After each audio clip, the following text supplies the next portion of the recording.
ଶ୍ରଦ୍ଧେୟ ଶିକ୍ଷାର୍ଥୀ ମାନେ ଆମେ ମାନେ ଅତି ବଡ଼ି ଜଗନ୍ନାଥ ଦାସଙ୍କର ଅମର କୃତି ଭାଗବତର ଦ୍ୱାରିକ ଲୀଳା ଅନ୍ତର୍ଗତ ଦଶମ ସ୍କନ୍ଧର 69ତମ ଅଧ୍ୟାୟରୁ ସଂଗୃହୀତ ହୋଇଥିବା ସାପମୋଚନ କବିତାଟିକୁ ପାଠ କରୁଥିଲେ। କୃଷ୍ଣ କୁମାର କ୍ରୀଡ଼ା କରୁଥିବା ଅବକାଶରେ ଜଳପାନ କରିବା ନିମିତ୍ତ ବନ ମଧ୍ୟରେ ଥିବା କୂପ ପାଖକୁ ଯାଇ ତୃଣବହଳ ଅନ୍ଧକାର ମଧ୍ୟରେ ପର୍ବତ ସଦୃଶ କୃକଲାସକୁ ଏଣ୍ଡୁକୁ ଦେଖିଛନ୍ତି। ତାକୁ ଉଦ୍ଧାର କରିବାକୁ ଯାଇ ଜଣ ଜଣ କରି ପୁନଶ୍ଚ ଏକ ବଳ ଲଗାଇ ଟାଣୁଛନ୍ତି। ପ୍ରଯତ୍ନ କରିବା ପାଇଁ ଯାଇଛନ୍ତି, ପରନ୍ତୁ ବାରମ୍ବାର ବିଫଳିତ ହଉଛନ୍ତି। ବାରମ୍ବାର ବିଫଳ ହେଇଛନ୍ତି। କୃକଲାସ ରୂପ ପରି ଅଚଳ ହୋଇ ରହିଛି। ଏକଥା ଆମେ ପୂର୍ବ କାଳାଂଶରେ ପାଠ କରିଥିଲେ। ଆଜି ଦେଖିବା ପରବର୍ତ୍ତୀ ସମୟରେ କଣ କରିଛନ୍ତି କୃଷ୍ଣ ବାଳକ ମାନେ। ତାପରେ ଦେଖ ବିଲେ,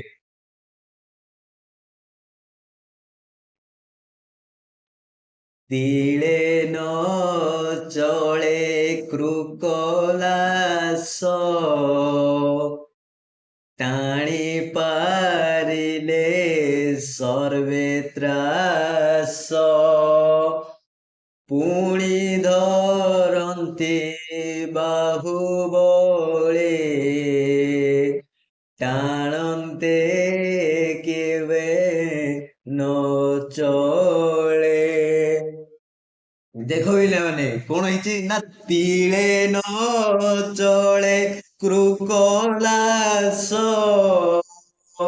କୃକଲାସକୁ ଟାଣୁଛନ୍ତି ଚର୍ମ ପାଶିରେ, ଚମଡ଼ାରେ ତିଆରି ହେଇଥିବା ଦଉଡ଼ିରେ। କିଏ ଆଣିଛନ୍ତି? ତୃଣ ବକଳକୁ, ଗଛର ବକଳ ଚମଡ଼ାର ଦଉଡ଼ିକୁ କୋଠି କରି ନିବିଡ଼ ଆକର୍ଷରେ କରି ବାନ୍ଧି ଦେଇଛନ୍ତି।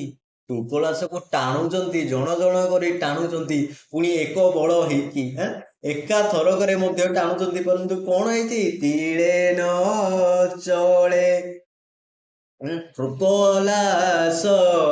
କୃକଲାସ କହିଲେ ଏଣ୍ଡୁଅ। ତିଳେ ନ ଚଳେ, ତିଳେ କହିଲେ ସାମାନ୍ୟ ମଧ୍ୟ ଚଳନ କରୁନାହିଁ। ବୁଝିପାରିଲା କଣ ହେଇଛି? ତାପରେ ଟାଣି ପାରିଲେ ସର୍ବେ ତ୍ରାସ। ଟାଣି ପାରିଲେ, ଯେତେବେଳେ ଟାଣୁଛନ୍ତି ସମସ୍ତେ ତ୍ରାସ ପାଇଲେ। ତ୍ରାସ କହିଲେ ଭୟ। ସମସ୍ତେ ଭୟ ପାଇଗଲେ। କିରେ କିରେ କିରେ, କୃଷ୍ଣଙ୍କ ଉମାର, ଆମେ କୃଷ୍ଣଙ୍କ ପୁତ୍ର, ଆମେ ଟାଣୁଛୁ, ଗୋଟେ ଜିନିଷ ଆସୁନି। ଯେତେବେଳେ ଏଇଭଳି ଭାବରେ ତାଙ୍କ ମନରେ ଭାବନା ଆଣିଛନ୍ତି, ଆଉ ଏଇଭଳି ଭାବରେ ଟାଣିଛନ୍ତି, ସମସ୍ତେ ଭୟଭୀତ ହୋଇଯାଇଛନ୍ତି, ଭୟ ପାଇଯାଇଛନ୍ତି। ତାପରେ କଣ ହେଇଛି? ପୁଣି ଧରନ୍ତି ବାହୁବଳେ, ଟାଣନ୍ତେ କେବେ ନ ଚଳେ। ବୁଝିପାରିଲା? ପୁଣି ଧରନ୍ତି ବାହୁବଳେ, ନିଜର ବାହୁବଳକୁ ଲଗାନ୍ତି, ନିଜର ବାହୁବଳ ଦେଖାନ୍ତି।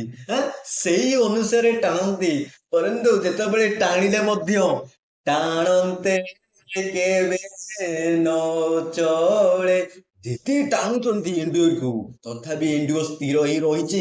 ବୁଝିପାରିଲେ ନାଇଁ? ତାପରେ କଣ ହେଇଛି ଦେଖ ପିଲେ, ଏମନ୍ତେ କ୍ଲେଶ ପାଇ ଏକ ଆରକେ ମୁଖ ଚାହିଁ। ତାପରେ ଏଇଭଳି ହେଇଛି। ଏମନ୍ତେ ବହୁ କ୍ଲେଶ ପାଇ, ଏମନ୍ତେ ବହୁ କ୍ଲେଶ ପାଇଲେଣି। କୃଷ୍ଣ କୁମାର ମାନେ ବାରମ୍ବାର ଟାଣୁଛନ୍ତି, ପରନ୍ତୁ ବାରମ୍ବାର ଫେଲ ହେଉଛନ୍ତି। ତେଣୁ ଏମନ୍ତେ ଏଇଭଳି ଭାବରେ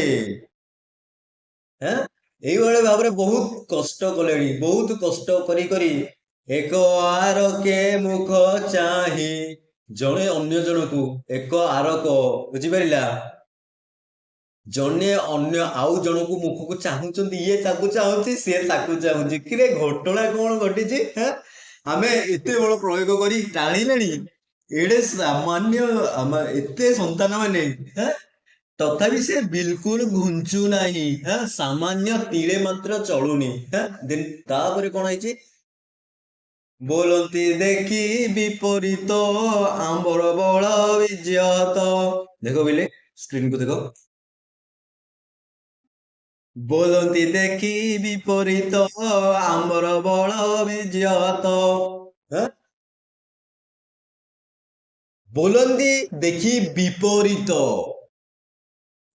କଣ ବିପରୀତ ଦେଖୁଛନ୍ତି ନା ଆମ ମାନଙ୍କର ବଳ ବୀର୍ଯ୍ୟ। ବୁଝିପାରିଲା? ଆମ ମାନଙ୍କର ସୌର୍ଯ୍ୟ, ଆମ ମାନଙ୍କର ସାମର୍ଥ୍ୟ ସବୁ ଆଜି ହତ ହୋଇଛି, ସବୁ ନଷ୍ଟ ହୋଇଛି।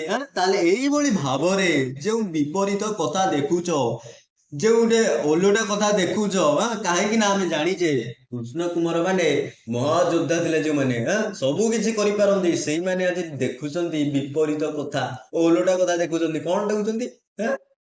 କହୁଛନ୍ତି ଆମର ବଳ ବୀର୍ଯ୍ୟ ସବୁ ହତ ହୋଇଗଲା, ଆମର ଯେଉଁ ସାମର୍ଥ୍ୟ ଥିଲା, ଆମର ଯେଉଁ ସୌରର୍ଯ୍ୟ ଥିଲା, ସେ ସବୁ ଆଜି ନଷ୍ଟ ହୋଇଗଲା। ଦେନ୍ ତାପରେ ତାପରେ କଣ ହେଇଛି ଦେଖ। ଟାଣନ୍ତେ ତୀରେ ନ ଚଳିଲା, ଲାଜ ତମ ଋଣ ବଳିଲା। ଟାଣନ୍ତେ ପୁଣି ଟାଣୁଛନ୍ତି, ପରନ୍ତୁ ତୀରେ ନ ଚଳିଲା। ପୁଣି ଚାଲୁନି। ବୁଝିପାରିଲେ ନାଇଁ? ତାହେଲେ ସମସ୍ତେ ବୋଲନ୍ତି। ବୁଝିପାରିଲା? ସମସ୍ତେ ବୋଲନ୍ତି। ବୋଲନ୍ତି କହିଲେ ସମସ୍ତେ କହୁଛନ୍ତି ଏଇ ବିପରୀତ କଥା। ବୁଝିପାରିଲା?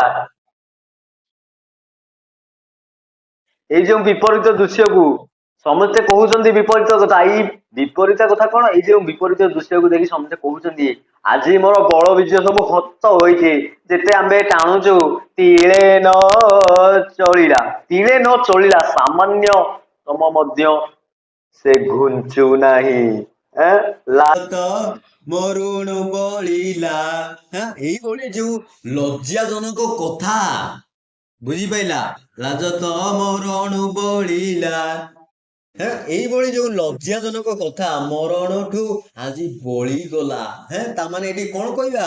ମାନେ ଏଠି କବି କହୁଛନ୍ତି ଅତିବଳି ଜଗନ୍ନାଥ ଦାସ କୃଷ୍ଣ ପୁତ୍ର ମାନଙ୍କର ମାନସିକ କ୍ରିୟା ପ୍ରତିକ୍ରିୟା ବର୍ଣ୍ଣନା କରିଛନ୍ତି। କୃଷ୍ଣ ପୁତ୍ର ଭାବରେ ତାଙ୍କ ମନ ଭିତରେ ଯେଉଁ ଅହମ୍ ଭାବ ଥିଲା, ତାହାର ସୂଚନା ଦେଇଛନ୍ତି। କଣ ହେଇଛି? ନିଜେ ନିଜେ ଲଜ୍ଜିତ ହୋଇଛନ୍ତି ସମସ୍ତେ ଏବଂ କହିଛନ୍ତି ମରଣ ଠାରୁ ମାନେ ମୃତ୍ୟୁ ଠାରୁ ଯଦି ଲଜ୍ଜା ବଢିଗଲା, ଲଜ୍ଜା ବଢିଗଲା, କାହାକୁ କେଉଁ ମୁହଁ ଦେଖେଇବ? ତାପରେ କଣ ହେଇଛି ଦେଖ। ଶ୍ରୀକୃଷ୍ଣ ବିଜେ ଆମ ଜନ୍ମ, ଶୁଣି ହସିବେ ସର୍ବଜନ। ତାମାନେ ସେ କୃଷ୍ଣଙ୍କର ବୀର୍ଯ୍ୟରୁ ଆମେ ମାନେ ଜନ୍ମ ହେଇଛୁ, ଆମେ ମାନେ ଜାତ ହେଇଛୁ। ତାମାନେ କୃଷ୍ଣଙ୍କର ବା ସେ କୃଷ୍ଣଙ୍କର ଔରସରୁ ଆମେ ଜାତ ହେଇଛୁ ମଧ୍ୟ। ଏବଂ ଏଇ ଯୋଉ ଏଣ୍ଡୁଅ, ସାମାନ୍ୟ ଏଣ୍ଡୁଅ କୃପଲାସଟାକୁ ଆମେ ଉଦ୍ଧାର କରିପାରୁନୁ, ଆମେ ମାନେ ଉପରକୁ ଟାଣି ପାରୁନୁ। କୃଷ୍ଣଙ୍କର ବିଜୟ ଆମର ଜନ୍ମ, ଶୁଣି ହସିବେ ସର୍ବଜନ। ବୁଝିପାରିଲା? ସମସ୍ତେ ଶୁଣିକି ହସିବେ, ଆରେ ଆରେ ଆରେ ଆରେ କୃଷ୍ଣ କେଡେ ଯୋଦ୍ଧା, କୃଷ୍ଣ ଭଗବାନ, ସ୍ୱୟଂ ଭଗବାନ ଯିଏ କାଣି ଆଙ୍ଗୁଠିରେ ଗିରି ଗୋବର୍ଦ୍ଧନକୁ ଉଠେଇ ଦେଇଥିଲେ, ତାଙ୍କ ପୁତ୍ର ଏମାନେ। ସମସ୍ତେ ଶୁଣିକି ହସିବେ, ତାଙ୍କର ପୁତ୍ର ଏମାନେ ଶୁଣିକି ହସିବେ। କଣ ନା କୃଷ୍ଣ ପୁତ୍ର ମାନେ ଏତେ ପରାକ୍ରମ, ବା ଯଦି ଆମେ କହିବା ଏଡେ ଦୁର୍ବଳ, ସମସ୍ତେ ଏହା ଶୁଣିକି କଣ କହିବେ? ହସିବେ। ତାପରେ କଣ ହେଇଛି ଦେଖ ପିଲେ।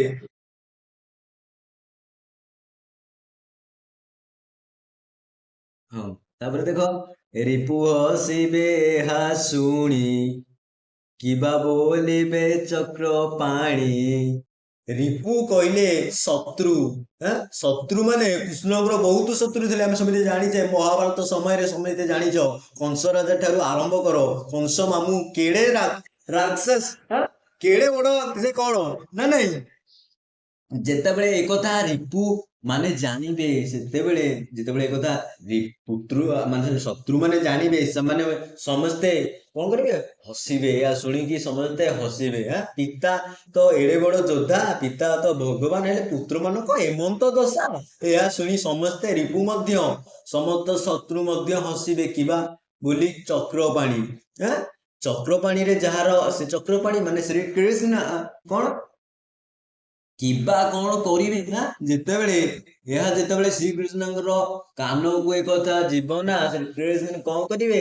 ଆରେ ଆରେ ଆରେ ଶତ୍ରୁ ମାନେ ତ ଏକଥା ଶୁଣି ହସିବେ। ଶ୍ରୀକୃଷ୍ଣ ବିଜୟରୁ ଏମାନେ ଜନ୍ମ ହେଇଛନ୍ତି ନା, ପରନ୍ତୁ କାହିଁ ସେମାନଙ୍କ ପରାକ୍ରମ, କାହିଁ ସେମାନଙ୍କର ପୂର୍ଣ୍ଣ କାର୍ଯ୍ୟ। ଦେନ୍ ତାପରେ କଣ ଅଛି ଏସବୁ